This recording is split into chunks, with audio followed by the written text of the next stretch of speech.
quickly we shall go ahead with our sixth chapter, which is Dhyana Yoga. And this is the last chapter of this particular section of Karma Yoga. So, yeah, just let me go to my slides. Yeah, here it goes.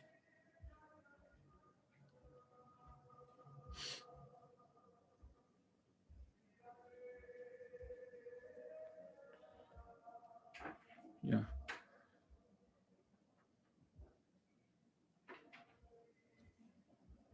So, as usual, we shall be saying these all things. The recap of previous chapter, chapter overview, chapter contents, and life lessons, and at last, chapter summary. So, what we had been discussing in chapter 5.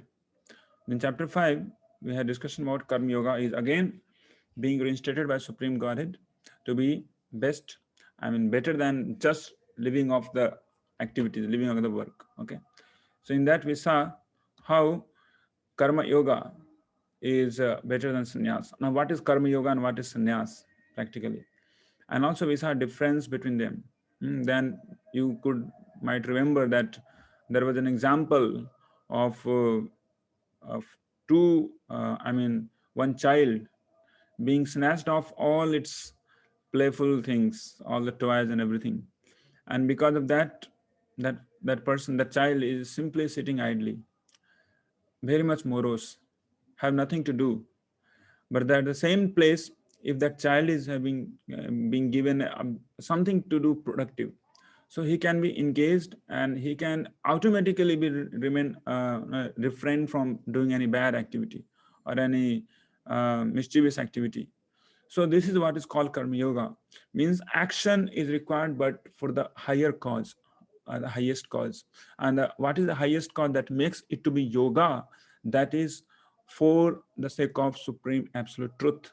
Okay, so then it becomes yoga. Karma is karma. Any activity people are doing, that's karma, and uh, can have two aspects of this, either good karma or bad karma. But when when the karma, the fruit of karma is connected with supreme godhead, that becomes karma yoga. Means yoga, that addition is there, so that becomes karma yoga. But that is better than sannyas, because we also saw that how there is a great risk of falling down in that karma sannyas. Okay, so that's Lord Krishna tells, and Lord Krishna also goes ahead how to live a life like a lotus petal. uh, Even though working in day-to-day activities, but still one can be remain perfectly aloof from uh, different types of reactions of those activities. How? When one is really connected with that absolute truth. And we also saw how this all stuff how that level, or how that position of being like a lotus petal can be begotten, or can be achieved. So we saw that art of work without getting stained. So also we saw all those qualities of a lotus petal like persons, and the real knowledge also. So when ultimately we concluded that if we have the real knowledge about three things, and we abbreviated those three things in MSC, if you remember, M for matter, S for spirit, and C for controller of both. Yeah. So we had this understanding of MSC. So if we had this knowledge of MSC, means knowledge of matter, knowledge of spirit, and controller of both, then actually we can really become like lotus petal. Even though being in the mud, in the water, but actually not being touched or stained by it. So that's very, very important. Okay. So then we saw that what are the symptoms and destiny of people, those who are actually connected with Supreme, from 17 to 26 sloka. And then we saw also in this particular section, we saw these all things, how one is always progressive, always unbewildered in his activities, and he ultimately enjoys unlimited pleasure when one is connected. And at last, eventually, he reaches to the ultimate kingdom of Godhead, being freed from repeated cycle of birth and death. So then also we saw what is the prelude of Dhyana Yoga, what Krishna discusses in these two slokas, 27th and 28th, which is the subject matter of today's discussion. The whole chapter is dedicated to Dhyana Yoga. That prelude has been given in 5th chapter. And also we saw the last sloka of 5th chapter, that is called Peace Formula. So Peace Formula, 29th sloka, we discussed that how is somebody understand that the real enjoyer of everything, the real well-wisher of everyone, and the real proprietor of everything is only one person. That gives us such a great relief for all of us, those who are actually trying to become the competitors among us, among each other, to be the enjoyer, to be the proprietor, to be the well-wishers. And it's a very big relief. And that's what Krishna gives, that whoever understands me to be like that, that person only reaches the platform of peacefulness. So he says, Shantim Richati. That person reaches Shanti, the peacefulness. Otherwise not. Otherwise not. So now let's go ahead to the 6th chapter of Bhagavad Gita, which is actually called Dhyana Yoga. Okay. Now let's go ahead. So this 6th chapter also has been divided into 5 sections, from first sloka till 9th sloka.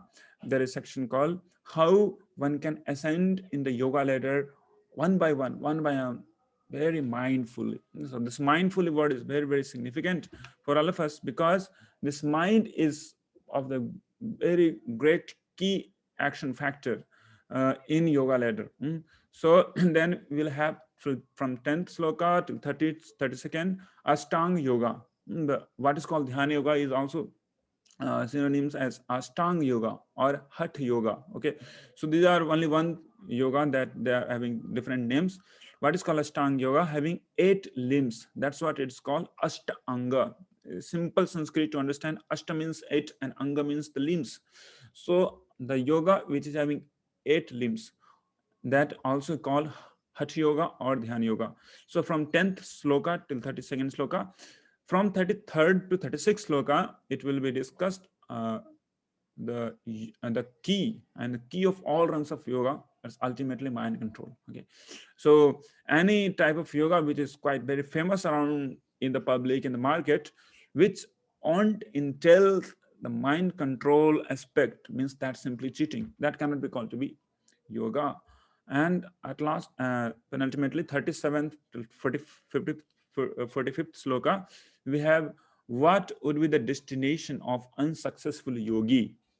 Those people, those who are actually in the path of perfection, trying to get to that connection with supreme absolute truth. Most of the time, not most of the time, many a times, they may get failure, they may not able to achieve that perfection. So what happens to them? So this is the question of Arjuna, and that is being answered in this particular chapter, and from 37 to 45th sloka. And at last, Krishna concludes the whole this chapter, 6th chapter, Dhyana Yoga, as well the Karma Yoga, whole section of Karma Yoga, with this particular sloka, 47th sloka. And there he tells that among all those yogis, O Arjuna, Bhakti Yogi is the topmost. And then there, after that, he takes up with Bhakti Yoga, taking ahead all of us from 7th to 12th chapter, the most cherished and most valuable section of the whole Bhagavad Gita. That's called Bhakti Yoga section. Okay, so now let's go ahead with our the whole content of this particular chapter. Okay, so mindfully ascending the yoga ladder. So we know the yoga ladder, what we have discussing. So this is the ladder. One by one, people can ascend from lower rung to high rung of this yoga ladder. So that what you are able to see here, Karma Yoga. Then after that, there comes Jnana Yoga. Then there comes Astanga Yoga. Then there comes Bhakti Yoga. So Karma Yoga, and before that also there is something. So we shall be seeing that. So people starts I mean, many times people, they are actually into vikarma. So you might remembered in the previous section we saw there are three types of activities. One is called vikarma. Vikarma means activities which is actually not favorable, as well. It's not authorized from the Vedas, like smoking, like suppose, maybe drinking not water but liquor, as well as eating somebody's tissue, the animal flesh, and as well as like after that we see illicit relationships. These are weak karmas. Okay, so people may have engaged into these all stuff. So better than this is called karma kanda. Okay, so till now we are not in the yoga ladder. Karma kanda is the activity which is actually there described in the Vedas, for the sake of our own self satisfaction, sense satisfaction, for our own desires to get fulfilled.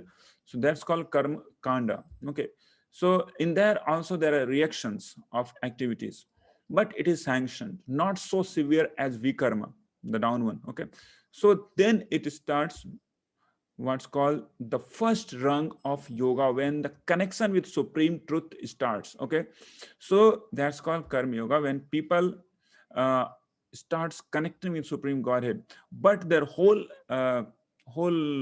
their practice, the whole day-to-day activity is more centered around their karma activities. They do a lot of activities. Okay, but the result they try to give to Krishna, or some section of some portion of the result they try to offer into yajna. That's called yajna purusha or Narayana or Krishna, whatever we say. So then when it matures, then they actually ascend to the next rung of yoga, that's called Dhyana Yoga. Okay, where activities are supposed to be lessened. Okay, but more with knowledge. Okay, so here we find this is a ladder in which we see a karma is a particular section, a particular aspect of all this yoga, which ascertains how much it is advanced. So more one does akarma. Akarma means activity for supreme godhead or supreme truth. Okay, so karma yoga, little bit of that is there. In Jnana yoga, it becomes more. Then there is something called Dhyana yoga, which is the topic we discussed today. So that's called Dhyana yoga or Astanga yoga, in which it is recommended that person has to completely rid himself from all activities altogether, no activities. Simply he has to just concentrate his mind upon absolute truth. Okay, so that's called Dhyana yoga. And then at last it comes Bhakti yoga. Then again in Bhakti yoga there is entertainment of activities. Okay, so now this is very interesting that there are many people, those who are actually doing yogas or a type of Dhyana yoga, but they are actually also engaged in different activities. So how much they are actually being honest toward the process, and what is Bhakti yoga, what is Jnana yoga, everything will be discussed in this particular section, particular chapter, very vividly. Hopefully all of you are there with notebook and pen to note all those lessons down so that we could apply in our life. Okay, so now let's go ahead with this yoga ladder. So in yoga ladder, two words are very, very important. One is called yoga rurukchuhu. That's what you are able to see here, yoga rurukchuhu. So what is meaning of yoga rurukchu? Is trying to achieve the perfection of yoga. Okay, and another is called yoga rudha.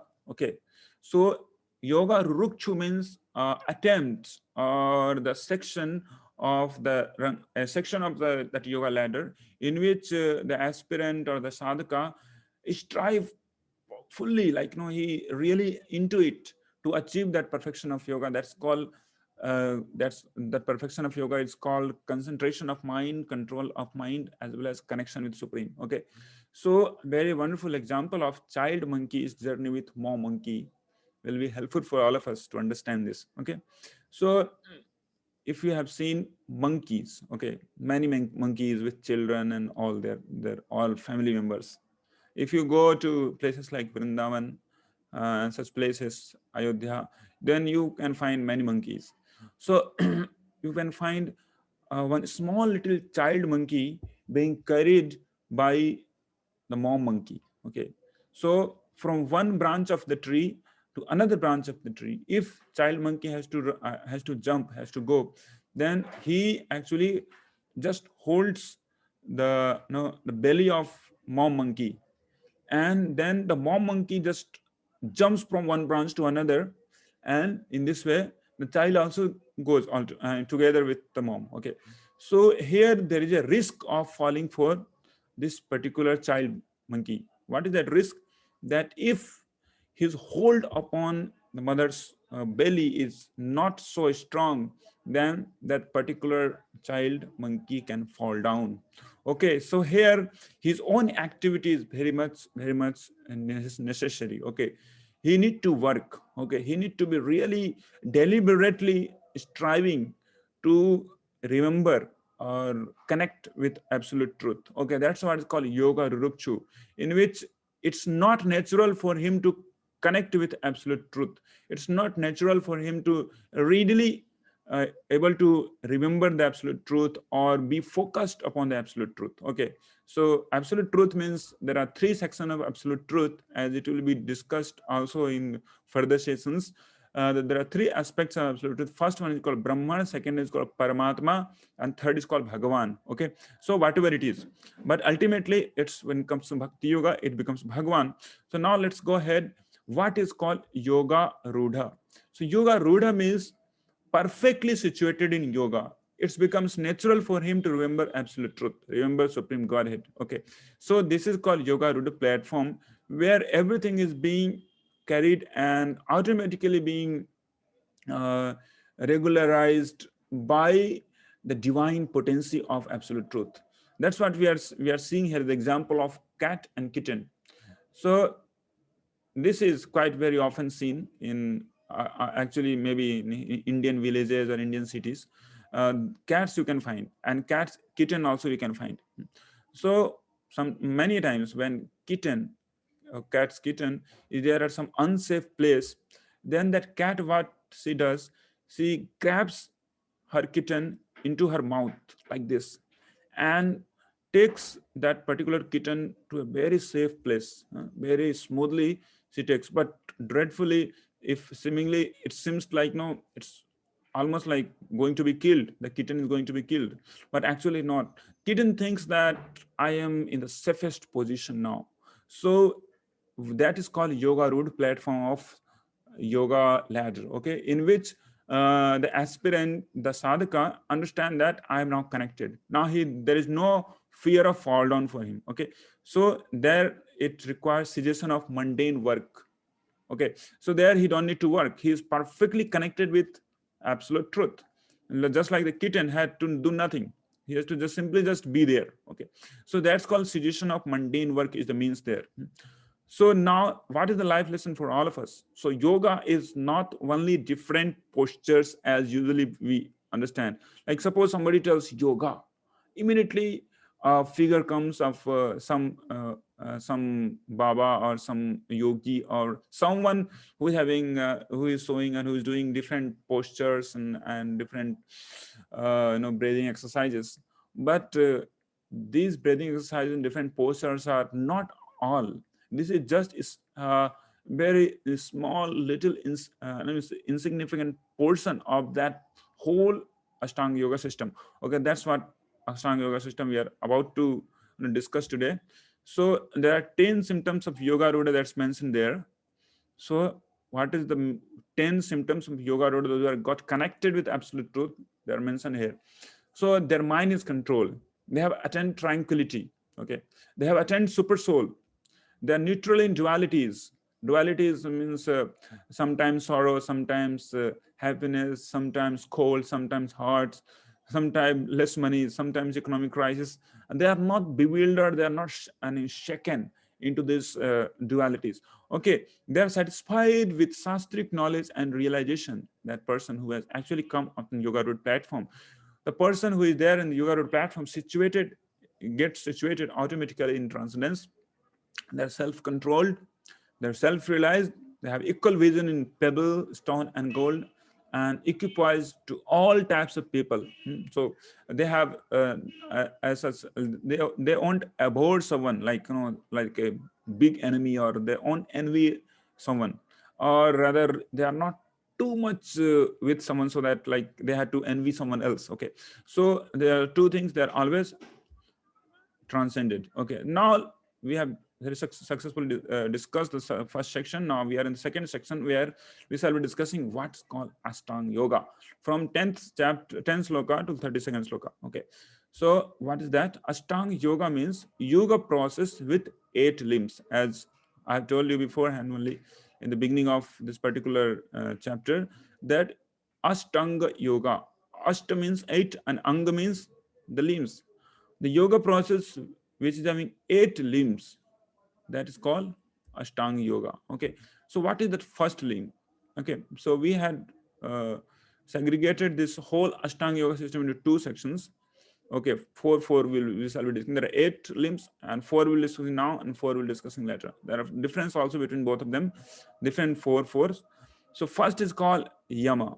Yama means dawns. There are something which one has to perfectly abstain from when one is doing this Ashtanga Yoga system. That's called dawns. Okay, that's called Yama. Second is called Niyama. Okay, there are different do's, those activities one has to do. So first is called Yama, second is called Niyama. Okay, then third come asanas. So different asanas, which is quite famous with modern yoga practitioners. As of course, all of us, we had been doing this asanas sometimes, or other, like different postures and different mudras, all things. So this is third, and actually the third step in Ashtanga Yoga, asanas. Fourth is pranayama, breathing exercise. There are many different types of breathing exercise: rechak, anulom, vilom, brahmari, and all that. So this is called breathing exercise. So this is all actually the limbs of Ashtanga Yoga. Okay, so these, in this 4, 1 2 3 4, yama, niyam, asana, pranayam, most important is external adjustments.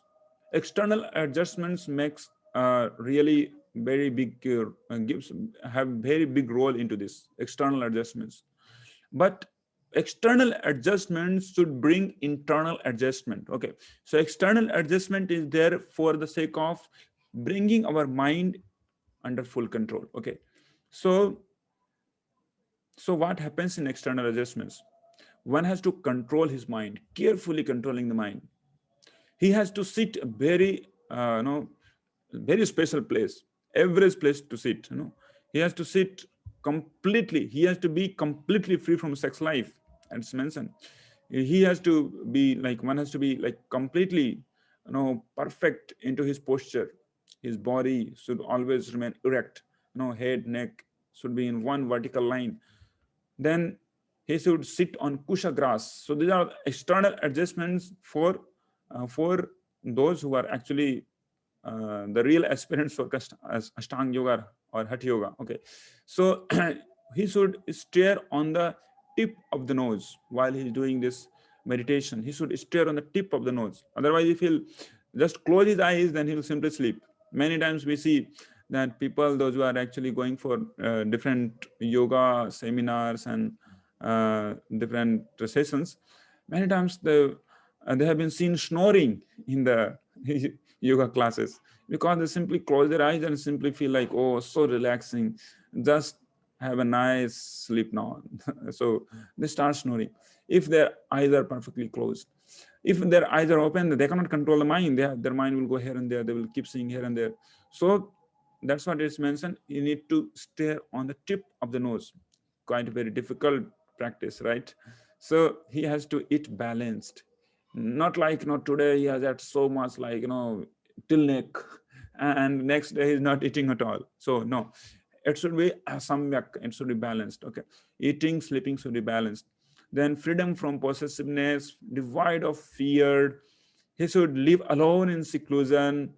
He should have all those desires, and no, like he should not have any desire. He should be perfectly free from all those desires. So life lessons for all of us, very interesting. So so-called yoga practices in the cities. Usually people, they say, I'm going to do some yoga. Okay, let's do some yoga. And that's actually not the yoga. Okay, the so-called yoga practices in the cities are nothing but mocking the actual process. So people, they have hardly any understanding what's called yoga, and they sit in a very busy place and do some 10 minutes, 30 minutes, maybe, or maybe 1 hour of some practice, asanas and pranayam. That's actually not the complete yoga. And that's actually for what they are doing. The objectives is actually not the real objective of Ashtanga Yoga. Okay, now the last 8 sections of this Ashtanga Yoga, which entails internal adjustments, is quite very interesting. Okay, so yoga process with 8 limbs, in which the last 4, the first one, and you can say to be the fifth one also. The 4 we have discussed. Now this is called Pratyahar. This is something very interesting. The Pratyahar means putting all those sensory activities inside. That's what here only it starts the discrimination between real yogi and a false yogi. Okay, real yogi, transcendentalist, is someone whose senses are inward. I'm not telling what they should be introvert, but they should be introspective. They should be introspective, and their senses are not outward. They are not into just let loose all our sense activities, whatever, wherever it goes. Mind goes here and there, eyes goes here and there, desires go here and there, um, tongue want to eat anything and everything around the globe. So the pratyahar is the particular section where aspirant has to bring all those sensory activities inside. Okay, so what's that inside, that we'll be seeing later also. Okay, so that's called pratyahar. Okay, so all those mental activities inside. Okay, so then when all those mental activities along with all the sensory activities becomes perfectly controlled, then Astanga Yogi comes in this platform called dharana. This, what is a dharana? There he starts concentrating his mind upon the form of absolute truth, or that's called Paramatma. Okay, so Paramatma is a special feature. Okay, Chatur Bhuja Vishnu form. Okay, so he starts concentrating deliberately, starts bringing mind back again. Yato yato nischalati tato tato means mind goes out again, he brings it back. So that's what it starts with pratyahar. When it starts being really concentrated, then he is able to bring the mind very easily. That's called dharana, where he starts remembering or meditating upon the absolute truth. So that's called dharana.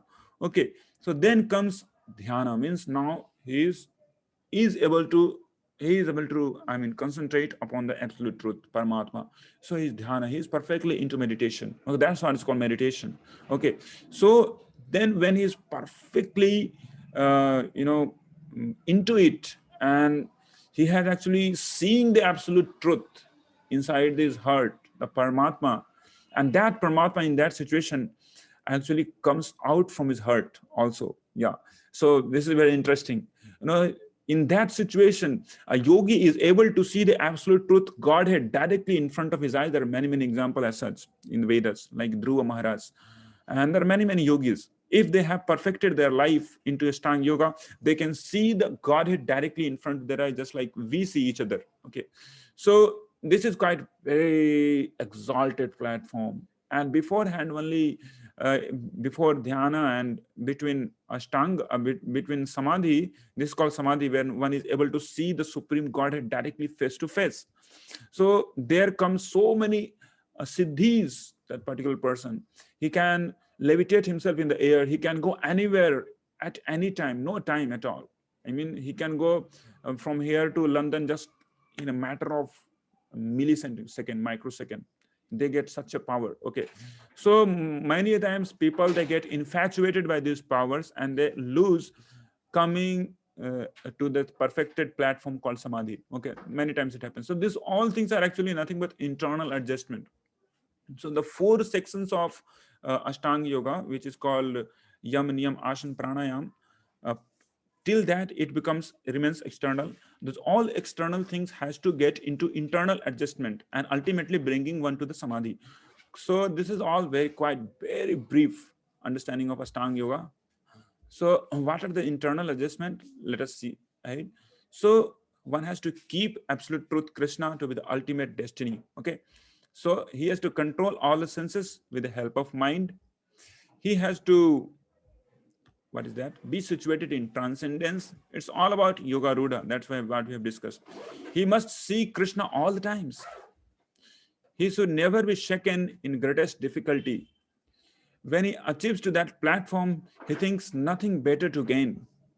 He never departs from truth. Sorry.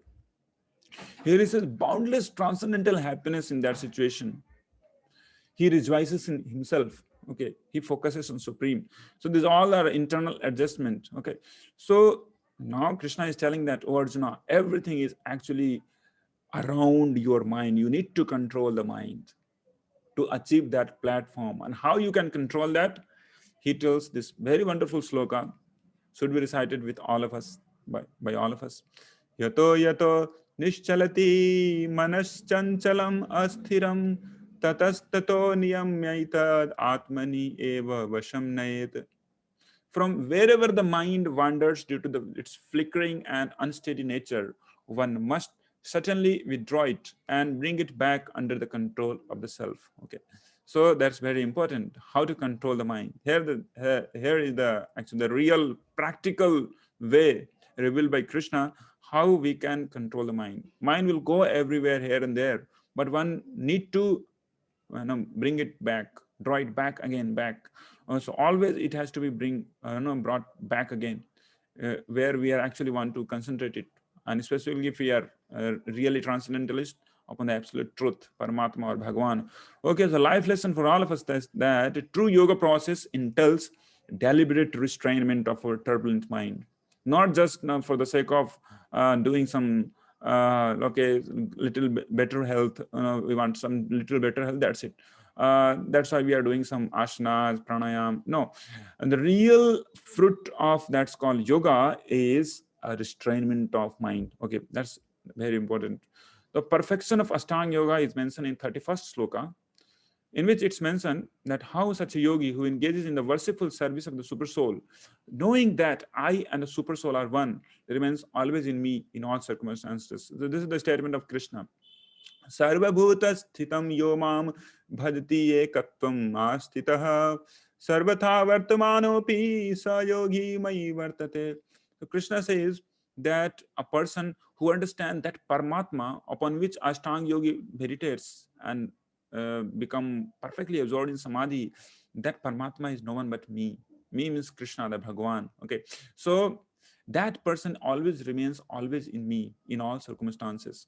So life lesson for all of us, that conclusion of yoga is to somehow or other remember Krishna. So that's actually the sum and substance of the whole Vedic knowledge.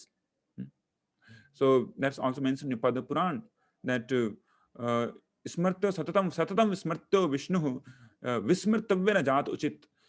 Always one must remember Vishnu or Krishna. Smartavyena jat uchit. It's not good for one to forget him. Okay. So now let's go to the section 3rd of today's chapter. Key of all ranks of yoga is mind control. Okay, so very important sloka from this section, 34th sloka. Chanchalam hi manah Krishna pramati balavadridham tasyaham nigraham manne vayorivasu duskaram. So Arjuna deliberately hearing from Krishna that Arjuna, you need to control your mind. You need to control your mind. You have to restrain your mind.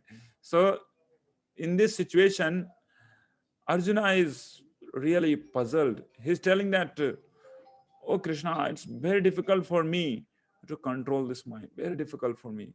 For the mind is restless, turbulent, obstinate, and very strong.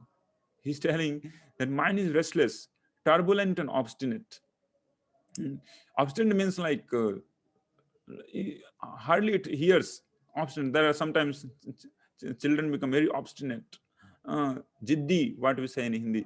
So very, very jiddi, very obstinate. Mind is very obstinate. So Arjuna is telling that I could control the wind. I could control the wind, Krishna, but I cannot control this mind. Tasyaham nigraham manne vayoriva suduskaram.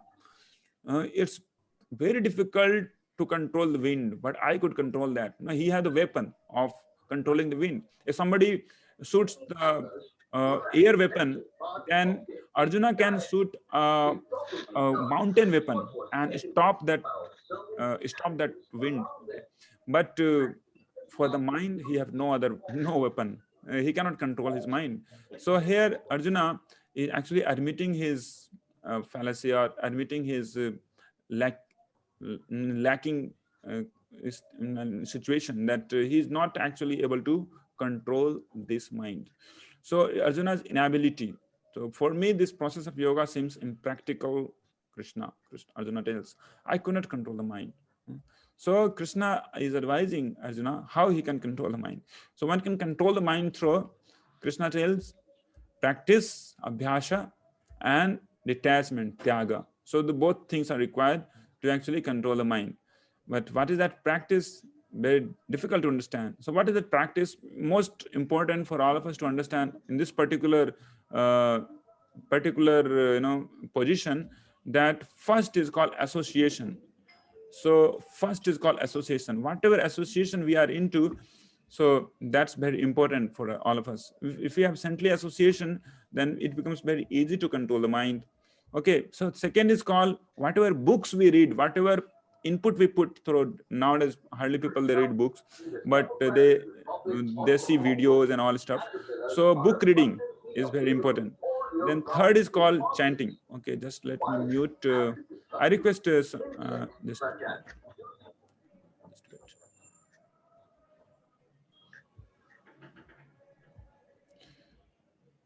Yeah, so second is called book reading. If we read Bhagavad Gita and Srimad Bhagavatam as such books, then I can be 100% sure, I can promise you, if you really read 21 to 30 days Bhagavad Gita every day, Bhagavad Gita as it is, then you can find your mind to be very, very cool and calm, composed, ready to listen to your productive ideas, and as well ready to take you toward the absolute truth, which is the prime objective of human form of life. And also third is called chanting. Okay, chanting means chanting the holy name of Lord Hari, Hare Krishna Mahamantra. That's what we have discussed before. So, and at last comes dieting, means taking sanctified food called prasadam. Okay, so it's all about A, B, C, D. That's what you're able to see here. A for association, B for book reading, C for chanting, D for dieting. Okay, so if this is simple practices will usually if we do in our lives, then it becomes very easy to actually control our mind. Okay, so this into the abhyasa section. Okay, then what is there for the detachment? One has to really be remain detached with those things which are actually hazardous for our life, like meat eating. Okay, so somebody does this practice, very difficult for him to control the mind, very, very difficult. If somebody does gambling, it becomes all the more difficult for him to control the mind. Somebody is actually engaged into illicit affairs, then forget about it. Forget about it. That's what we have discussed in long before in second chapter. What is the 8 steps of destruction? Somehow, how he can destroy himself into these 8 stages. In that we saw this particular also particular this third daunt into detachment. Okay, so then fourth comes no intoxication. If somebody indulges in intoxication, all the more it's very, very difficult for him to control the mind. Okay, so 4 do's and 4 don'ts. Okay, that we should be actually note ourselves down, so that we can actually go ahead in our life very nicely, very happily controlling our mind, and really we can reach to that platform of perfection. Okay, so life lesson from this section is, there is no other means to control the raging mind, no other means without practice and detachment. So we must follow ABCD of Bhakti Yoga, of course any yoga, and 4 don'ts of human form of life. Okay, so section 4, now let's go ahead. So reminding you again that in Dhyana Yoga, it entails no sex life, but Bhakti Yoga tells no illicit sex life. Okay, so that's what is the magnanimity of Bhakti Yoga that's going to be revealed in subsequent sessions. A very, very wonderful section of this Bhagavad Gita course. So now we are in section 4, the destination of unsuccessful yogi, from 37th sloka to 44th sloka. Here now Arjuna is now understanding that To understand man is very difficult. For him, even Arjuna, he was such a biggest archer of that time, biggest archer of that time. No one was there better than him in archery when some 5,000 years before, at the time of the Dwapar Yuga, when the Mahabharata war was about to break up. So in that situation, there was no one better person who can control the mind than Arjuna. He was such a sharp shooter, but that person also is showing the inability to control the mind. So he's thinking, Arjuna is thinking that it could be possible that many people, those who are actually ascending slowly in this rung, in different rungs of this Astanga system, may fall down. It could happen that they will fall down. They will not be able to reach to the absolute perfection. Okay. So Arjuna is asking Krishna, what will happen to those people, those who will actually get defeated? I mean, those will get this type of problems, and they will get deviated rather. So Arjuna's doubt is that, will that be the situation of person like a riven cloud? Many times we see in the sky in the rainy season, uh, two chunks of clouds are moving in one direction, suppose, and from one chunk of cloud, a small little cloud, and a small little a small little cloud gets broken apart from there, and it starts to merge with a bigger chunk of cloud. Okay. So many times it could happen that a small little cloud who is actually trying to go from a smaller cloud section, a smaller cloud chunk, to a bigger cloud chunk, it may just get dissolved, means simply it's vast off into the waves of air. Okay. So it could happen. So does it happen with that person like that? Arjuna is asking to Krishna. So what happens to them? It is told in Hindi, Namaya Milinda Ram. So he may get deviated from the absolute perfection. So what happens to him? So does he simply perishes in the oblivion? So Krishna tells, no, Arjuna. The person who actually is striving for yoga, that person never becomes unfortunate. He's always is fortunate person. So there are two types of people who can get deviated in the ascending process in this yoga system. The first one is one who can fall down in the beginning of practice. In the beginning of practice only, someone may fall down. Okay. So what happens to that person? So Krishna tells that person, even he falls down in the beginning of his practice, he goes to heavens. He remains in heavens for hundreds of years. And after that, he, after his credit has been fully washed off, fully used up, then he descends to this planet Bhuloka, and in this Bhuloka he takes birth in very aristocratic family. Okay, this is what is the destination of unsuccessful yogi, when he really falls down in the beginning of ascending that yoga ladder. Okay, then second type people who may fall down after long practice. When you are just about to reach to the perfectional stage, he falls down. So what happens to that person? He becomes very rare in the world. Krishna tells he takes rare birth.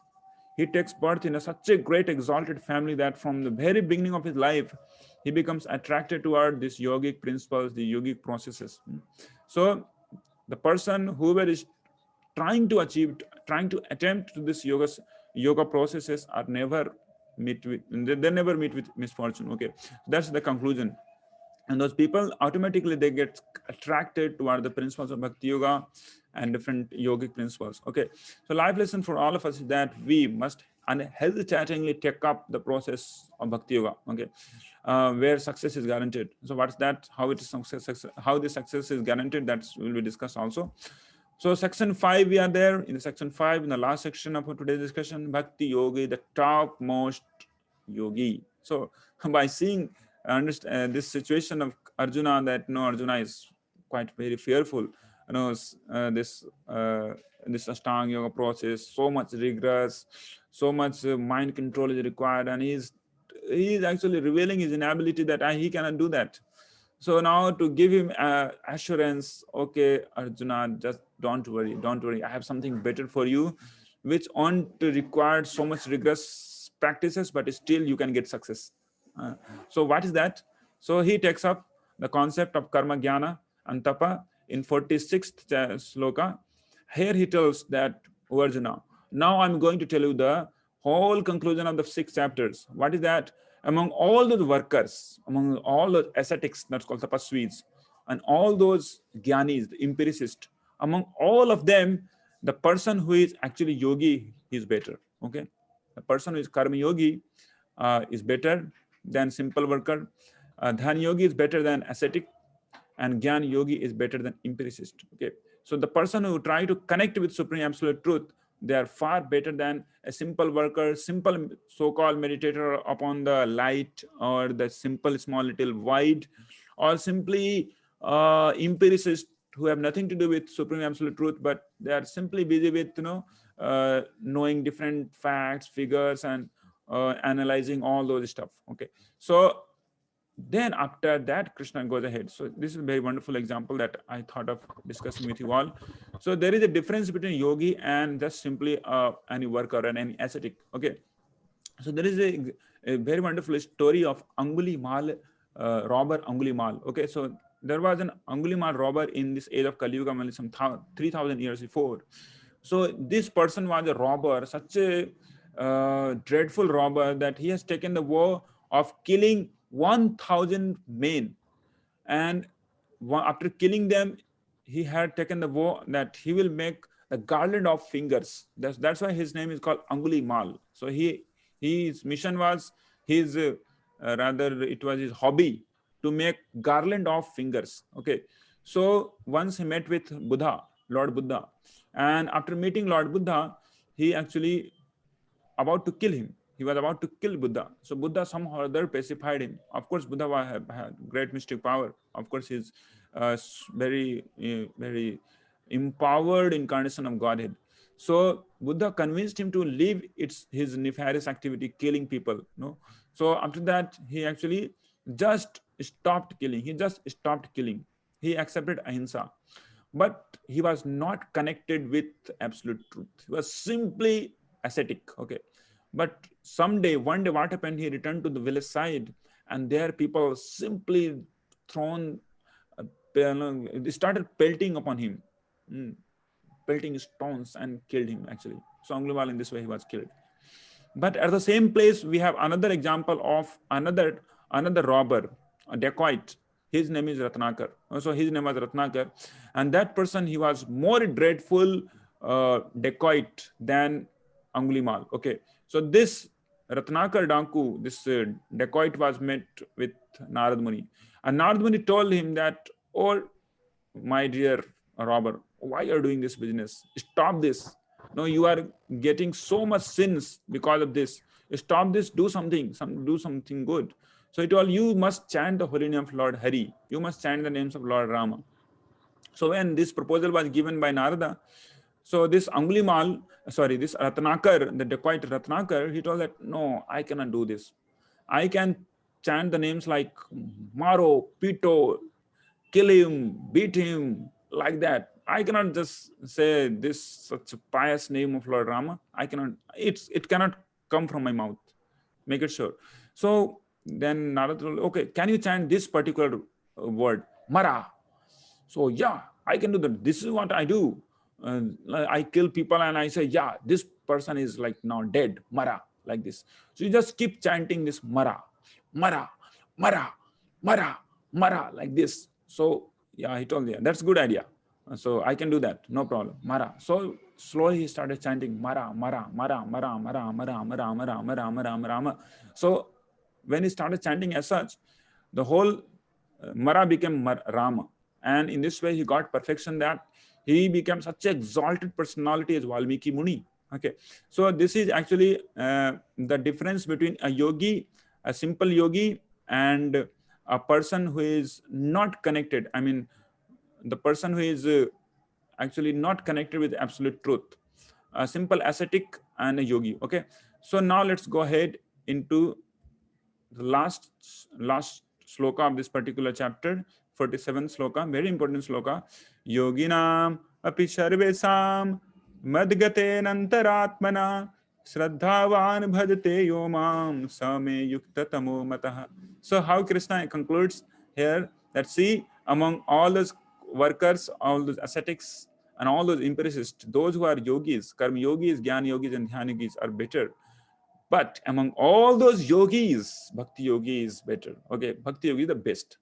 And of all the yogis, the one with great faith who always abides in me, thinks of me within himself, and renders transcendental loving service to me, is the most intimately united with me in yoga, and is the highest of all. That is my opinion. So in this way, Krishna concludes here the whole sixth chapter, as well as the whole first section of Bhagavad Gita, that's called Karma Yoga, concludes with Bhakti Yoga, and that he will take up the process of Bhakti Yoga, the science of Bhakti Yoga, the next six chapters. Very, very important for all of us to actually uh, go ahead with Bhakti Yoga section. So, yeah, so this is all. So now let's go to the life lesson for all of us. Bhakti Yoga is the topmost amongst all other students of yoga. And now we are into the summary. So we discussed from first to ninth sloka that how yoga's primary objective is to control the mind. It's not just just some practice of asanas and pranayama. That's it.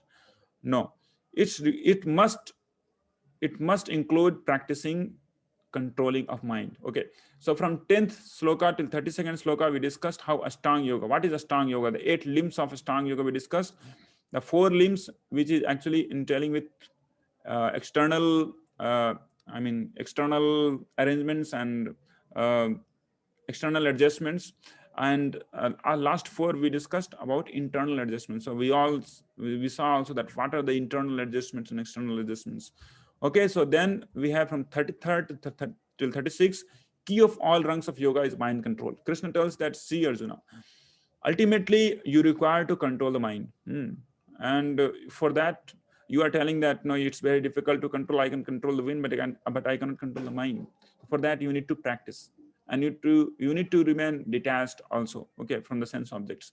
So we also saw the simple way to doing this, a simple way of remaining detached as well as practicing.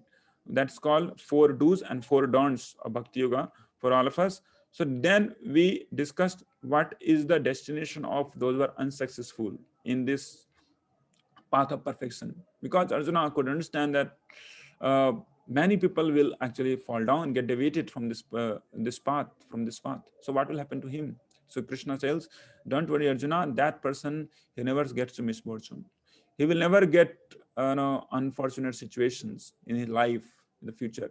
That person, even though he falls down in the beginning, he will go to heavens and will come down being born into aristocratic family. And a person who falls down at the end, about to reach just about to reach to the particular perfectional platform, he will take birth again into the family of transcendentalists, and that birth is very, very rare.